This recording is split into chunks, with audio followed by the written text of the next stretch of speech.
telefono yagamba ki?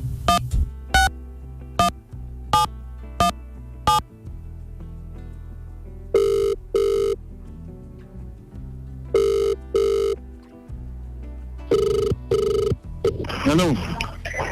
Hello. Mukama wange zibampita mukunja wa BTFM mu Endobeso. Yes, hello.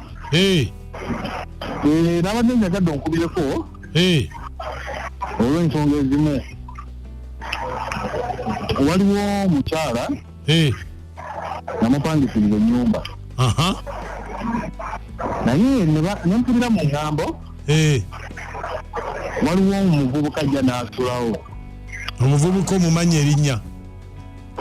Bamuyita Godi. Naye kati nabuuzako ku mukyala. N'aŋŋamba bw'oyo mwana wa taata w'omuto. Bw'onoosulawo tasulawo. Nti ajja n'amulabako bulabi n'agenda. Bw'ajja n'amulabako n'agenda naye nze saamatira. Era n'aŋŋamba bwe yaŋŋamba nniba. Nti Wange? N'aŋŋamba bwe yaŋŋamba bw'annimba. Naye njagala kumanya ddala Endobeso tumanye ekituufu. Kati gw'onaayogerako naye? Onaayogerako naye? Nja kwogerako naye. Kale beerako ku ssimu tovaako naye sooka ova wali ebireekaana. Kale sebo. Vaawo mpola mpola. Kale baawo.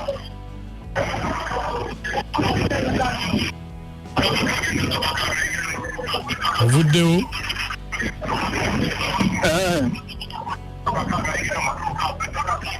Niba akwambadde mu tawuni nga byonna bireekaana. Kale beeraawo. Kale.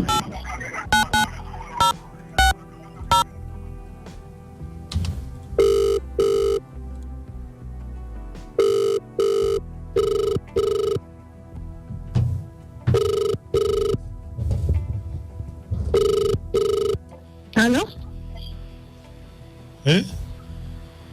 Wange. Nze Godi. Ate bannaye tolina nampisa. Empisa nina naye era nga obimanyi. Okyapoye? Sipoye ndi mu town. Okola ki? Nina byonna. Nina byonna nnyo. Biki nkwongerereko ssente? Nvaako. Gwampa nina sente ne bazirya.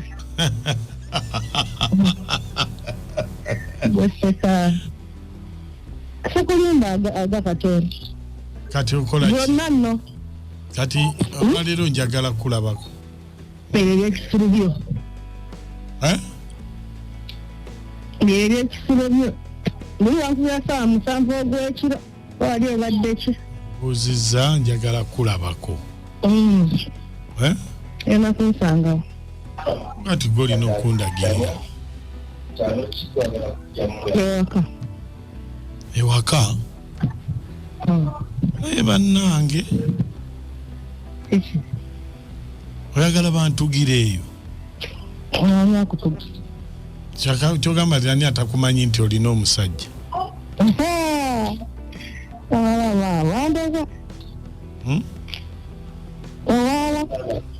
Wabivaamu?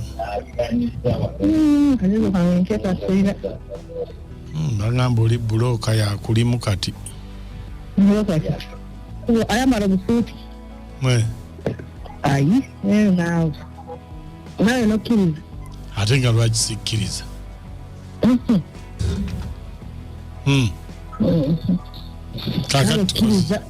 Katukoze tutya?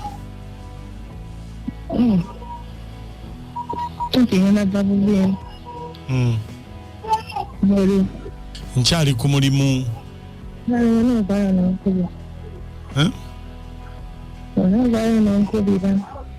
Onoonya biki? Ngoye? Zaki za kusoma? Za baana? Kati enaku zino ogulana mu ttawuni.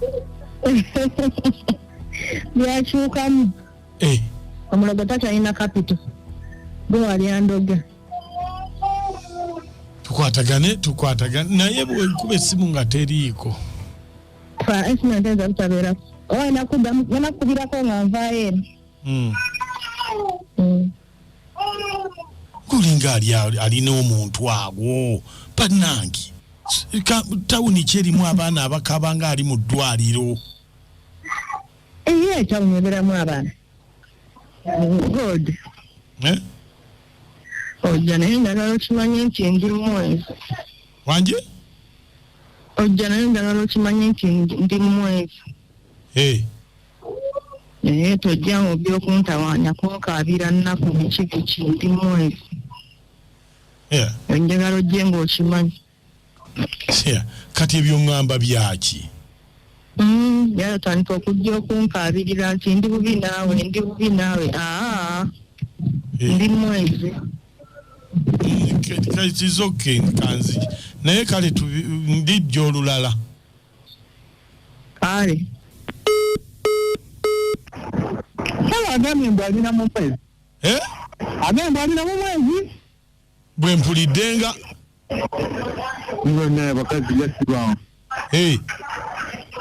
mukunya kubulire ku abakazi bajja kita agambye ali mu mwezi nimpweddeko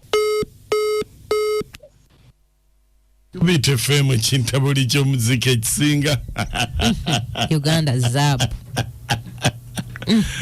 abakazi eggulu omuliro ogenda twokya mu ggulu tulina ekyoto kyaffe ate kirimu mabanda goka endobeso y'olunaku olwaleero enkubye wala nze kale ki ekikubye wala nga takkiriza neeyongedde okuva mu bakazi bannange nodda ku ki ate jangu ate mukwano jangu sia Haji Kasiro Rashidi ngambera kabowa musajja watu tava ku bakazi ate n'agenda ku basajja nti agambye kanve ku bakazi kakati kyalina okukola mukazi afune mukazi mulala ate era amutwalenga muntu amanyi abantu abo tugenda tubasuulirira okakananga bagodi baba tututteko kituufu naye bw'ofaayo eri munno ne bamukola batya nti basuula mutwala hagati wuuno nze nsigadde ndi Haji Kasule amanya ejo tunaponyiwa nekabowa naye omusajja yabayimbira omukazi mayembe ga gaali nze mbadde njagala buli omu afeeyo eri munne omuntu oba ofuddeyo eri munno amanya nti ono bba wange naye mmwe ntinda bo bade mukulu mukunda naye nekugamba nti byabakazi mbizeeko gwe n'ogamba nti ogira olindako naye ku kino kyowulidde kati nze obiveeko dde ku ki nze kanaerira emmere yange amanya nze kayita vino nisatu okuvaani kati mukambeko imalodi kakati mukunja omusajja kyabafe omukazi amulekere ennyumba agende apangisa ennyumba endala abule ne godi we kituufu kakati owulira naye ate nomutinkenekaze mwanyinaze obake ndikugiriza 100% olw'ensonga ayina bwamugambidde ti ndi mu katale naye mu katale temuyinza kubamu baana era wadde owulira ng'obwana bukaaba ekirala ayina weeyokubidde n'amuga nti naye ndi mu nsonga yatambudde n'agenda ku myezi gino egyaffe singa abadde ng'akiyita mu lujja ali mu bwengula yandibadde apapirawo nagajja jangu kyakusipidde essaawa eno tusooke tukyebuuzeemu ako omukyalo sijja muwaayo bwe ndifa naalongaisa ebukunda bale